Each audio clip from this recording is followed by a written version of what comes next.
Okay, so I want you to imagine this for a second. It's July 1853.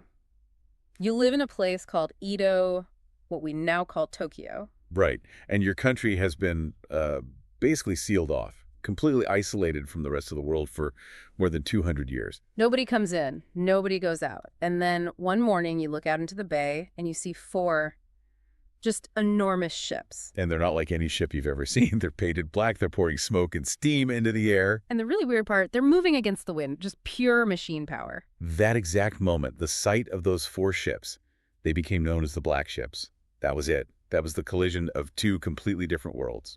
This was Commodore Matthew Perry from the United States. And he wasn't there for a friendly visit.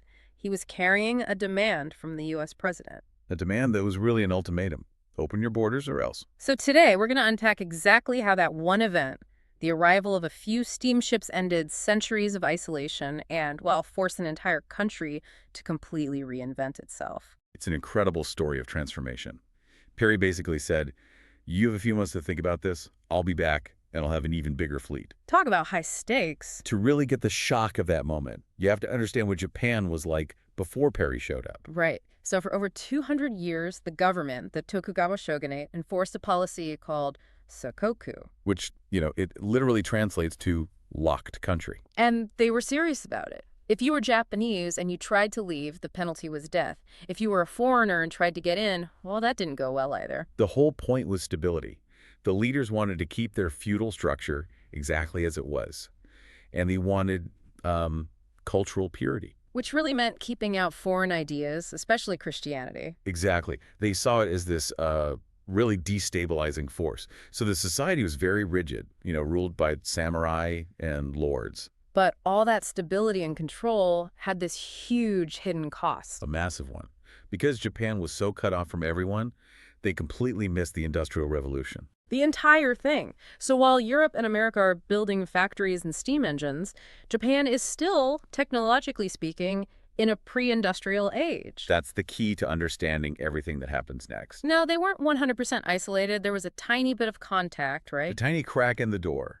They allowed very limited, very controlled trade with the Dutch and the Chinese, but only at one specific port. So for almost everyone in Japan, seeing Perry's steam frigates would have been like seeing a spaceship land today. Just terrifying and impossible to understand. So that brings up the big question. If Japan was so determined to stay closed, why was the United States so determined to force it open? Yeah, what was the American motive here? It wasn't just random. There were some very practical reasons for it, all tied to America's expansion in the Pacific. Okay, so what was number one? Whaling. American whaling ships were all over the North Pacific, and it was a huge industry. They desperately needed safe ports to stop, get fresh water, and resupply. And there was a humanitarian angle too, right? With shipwrecked sailors. Yes. If an American ship wrecked and the sailors washed up on Japan's shores, they were treated horribly, imprisoned, sometimes even executed. The U.S. wanted that to stop. But the biggest driver was probably more strategic. Oh, absolutely. It was the need for coaling stations. Explain that. Steamships run on coal, and they burn through tons of it. To cross the vast Pacific Ocean, to trade with China, which was the huge profitable market everyone wanted a piece of, ships needed places to refuel. And Japan was sitting right on the perfect route. It was like a gas station in the middle of the ocean. Exactly. President Millard Fillmore's instructions to Perry were very clear. Use diplomacy if you can, but also show them your military power. The goal was to pry Japan open and project American influence across the entire Pacific. And the key to doing that was basically a big show of force, a demonstration of technology. A calculated display of overwhelming power. Perry knew exactly what he was doing. Let's get into the tech itself. These weren't just big wooden sailing ships. Not at all. They were steam-powered frigates. They could move wherever they wanted, whenever they wanted, regardless of the wind. And more importantly, they were armed with state-of-the-art Paixhan's guns. And those are different because they fired. What? Explosive shells, not solid cannonballs. These shells could hit a wooden fort from miles away and just obliterate it. Wow. And what did the Japanese have to counter that? Basically, wooden forts, some old-fashioned muskets, and swords. Oh, it's not a fair fight. It's not a fight at all. It's a mismatch of centuries of technology. The shogunate's leaders were smart. They saw that immediately. But Perry didn't just bring guns. He brought other things to, well, to shock them, right? He did. He put on a whole tech expo. He brought a miniature, fully functional steam locomotive and set it up on a circular track. A tiny working train. A tiny working train. Hmm. And he also demonstrated a telegraph system, showing him how you can send messages instantly over wires. So the message wasn't just, we can destroy you. No. The message was, we are from the future. We are centuries ahead of you. The Japanese leaders realized that fighting wasn't just a bad option, it was national suicide. So Perry leaves, and he promises to come back. And he comes back even faster than he said he would in February 1854. And this time, he's not messing around. He has 9 warships and 1,600 men. The message is clear. Time's up. Right. The shogunate is trapped. If they fight, they get destroyed. If they give in to the foreigners, they'll look weak and face a rebellion at home. They chose to negotiate. They had to. The result was the Treaty of Kanagawa, signed in March 1854.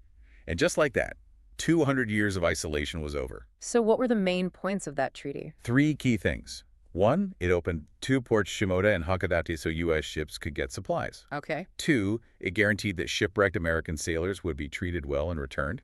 And 3, this was the big one, it allowed the U.S. to set up a permanent consulate in Japan. A diplomatic office. That's a huge step. It's a massive step. It's a permanent foreign presence on Japanese soil.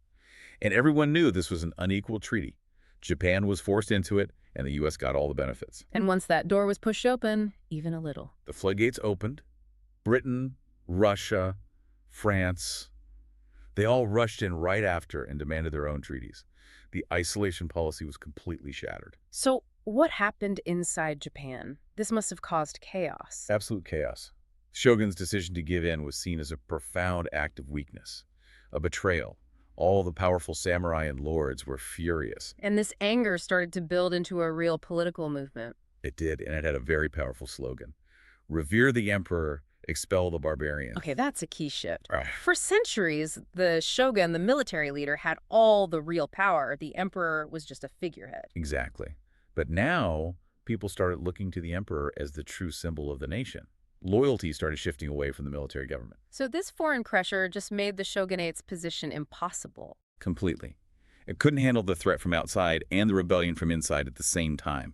The whole system just crumbled. And in 1867, the last shogun just resigned. He did. He officially gave power back to the emperor, who was a teenager at the time. And that event is known as the Meiji Restoration. Right. It was the end of the feudal age, the end of the samurai as the ruling class. They even moved the capital from Kyoto to Edo and renamed it Tokyo. It was the start of a whole new Japan. But it wasn't really about going back to the old ways. It was a revolution. A revolution from the top down. The new Meiji government had one single-minded goal. It's summed up in their slogan, Fukoku Kyohei. Which means? Enrich the country, strengthen the military. They knew the only way to avoid being taken over by the West was to become as strong as the West. Yeah. And they had to do it, like, yesterday. So they basically launched one of the fastest, most intense modernization programs in history. They did. And they were smart about it. They sent people, officials, scholars all over the world, to the U.S., to Britain, to Germany. To learn how they did things. To study everything. Their governments, their schools, their factories, their armies. And then they went home and copied the best parts. They took Germany's model for their army, Britain's model for their navy. It was a crash course in nation building. And the speed of the industrial change is just, it's hard to believe. It's stunning. In just a couple of decades, they went from having nothing to building thousands of miles of railroad, telegraph lines connecting the whole country, new factories for silk, for steel. This wasn't just about building things, though. It was a total change in society. A total change. They got rid of the old class system. They made education mandatory for every child, boy or girl. Because you need an educated workforce to run a modern country. Exactly. And in the most symbolic move of all, they abolished the samurai class. They even made it illegal for them to carry their swords in public. That must have been a huge shock to the culture. It was. It even led to rebellions. But the new government, with its modern conscript army made up of commoners, crushed them. It was a new era. And amazingly, it worked. The transformation was unbelievably successful. It really was.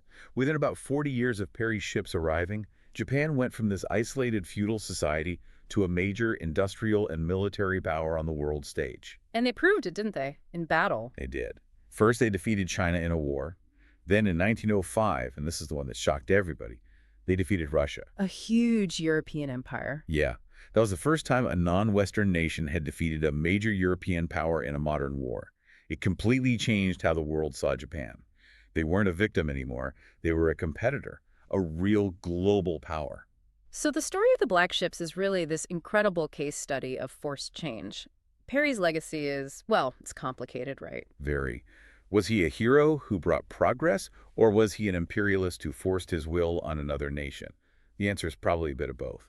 But his arrival absolutely lit the fuse on this massive transformation. You know, the whole story really comes down to the relationship between technology and power. It does.